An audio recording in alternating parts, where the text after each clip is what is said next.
So the question is, can street racing be justified? I mean, the racetracks close down through urban sprawl. Racers don't have anywhere else to go in their local area or take hours worth of drive to a faraway racetrack which is not as viable. Simply put, their rights have been taken away.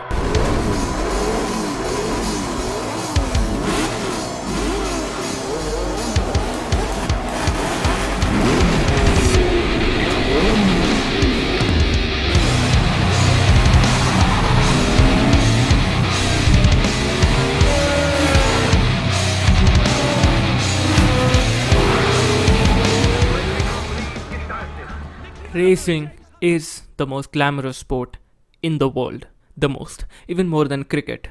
The race cars, the series, the competition, the brands, and many more just makes it so cool. So cool, in fact, that many car enthusiasts or motorsport enthusiasts tune their car just for the tracks and take it out for a run on an open racetrack like the Laguna Seca or the Nürburgring, and even form a community through it. They get to experience the pure adrenaline and fun through these racetracks, especially in a more focused track-tuned road cars like the Caterham R500 Superlight or the wide-body Porsche 911. Taking fast corners at the edge of your seat and your skills, even though you know the risk of losing control or spinning out and having a crash creating a massive repair bill. But the adrenaline, the joy cannot be fulfilled by any other means. So we do it.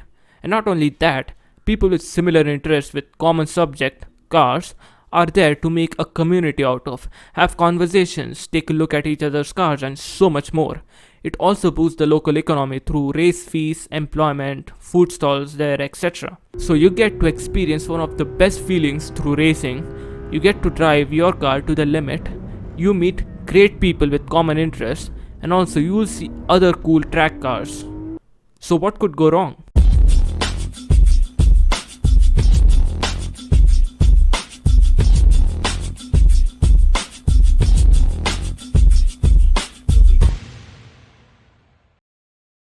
Before moving ahead, do check out my art store for car enthusiasts. Link in the description below. Like, comment, subscribe, and don't follow me on Instagram. Thank you. I got to see the term of urban sprawl in action near these racetracks. People moving in these barren locations away from cities to have a peaceful life. And how are they not only dumb enough to know that a racetrack already exists there and is active as well with loud race cars, but they also have enough nerve to complain and straight up consider a lawsuit against the tracks. What? Do they just see car enthusiasts as those ratty dads, uncontrollable adrenaline junkies or something that are just racing to be reckless? Then closing off racetracks is even more of a dumber solution by these people. Just banning us from racing does not solve the problem, does it? I mean, if banning something was a viable solution, India would not be the third ranking country when it comes to spicy video consumption, even though it's officially banned here. Well, that was one hell of an example. But really, what does happen when you ban people from racing? As history repeats itself and stupidity continues of people who think banning something is the solution, well, let's see how it goes. It ain't over, motherfuckers. Doesn't have a mind, know what it's showing you. Zoom coming from behind, bet what I'm gonna do. Jet black, window down, rolling the rhythm out. Drum where it's coming from, all you be thinking about. Boom coming from the bass, making the bar this. Music in your face, tripping the hypocrite. Blast from my cherry, get pumped up, bumping it. Signs killing in the wind, ain't no comprehending it. Blame never be the same once I get next to you. Game over in the lane, in the next part of you. Big you, looking at the big you. Scared you, it's looking up here to you. Looking in your rear view. They scared you, it's getting appeared to you.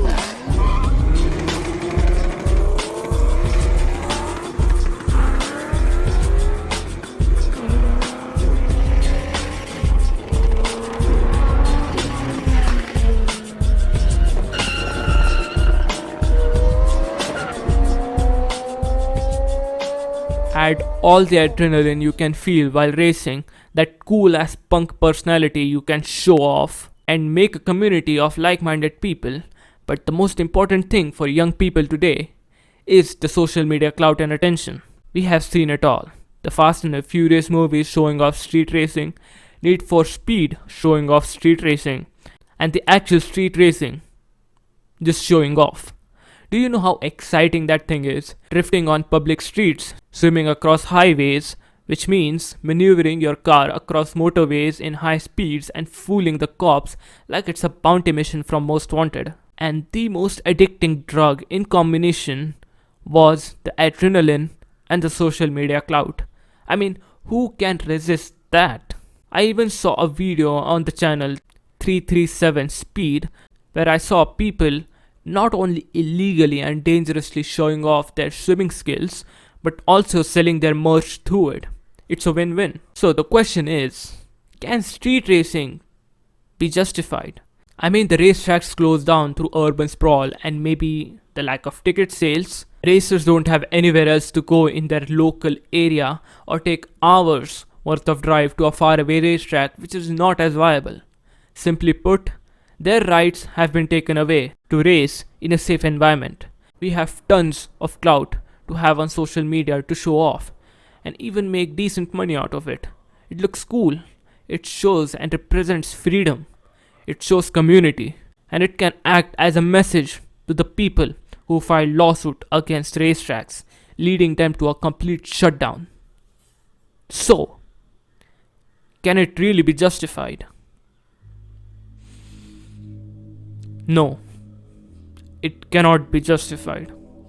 Ever. As much as I love the concept of street racing on movies and video games, that's just it. On movies and video games. Because there is a dark side to it. There is a very thin line between making it and not making it. It's the same thing on racetracks where races are held in a controlled, safe environment where there are emergency services on site if any accident occurs, and race cars are raced by professional drivers who know what they are doing. Now take all of that out, but there are bystanders involved as well. The people who just want to go home and so on. It is as dangerous as it can get. And sure, there are drivers who have enough skills to handle their cars, but there are a lot of them who don't. And then there are the grave consequences of it. Tax dollars expended to stop the street racers, injuries occurred on site of the accident, or the worst of them all, death. Car accident deaths are one of the most chilling sight to behold, and that too if it was really an unfortunate accident. But when it is known that the accident occurred was only because a clout chaser wanted to get famous on social media, it adds another layer of anger and disappointment to it. Sure, this is an extreme example, but it still stands. Street racing can never be justified. So what? Is that it? Don't race at all? Is there nothing that can be done? Well, I think the only solution would be to race on racetracks in a safe and controlled environment. And I know it's getting difficult by the day, but I think we must fight back. And if you have any solution to this problem, you can let me know in the comment section below, because I think I need a resolve. So I encourage you to think about it and let me know. And of course, thank you for listening. Goodbye.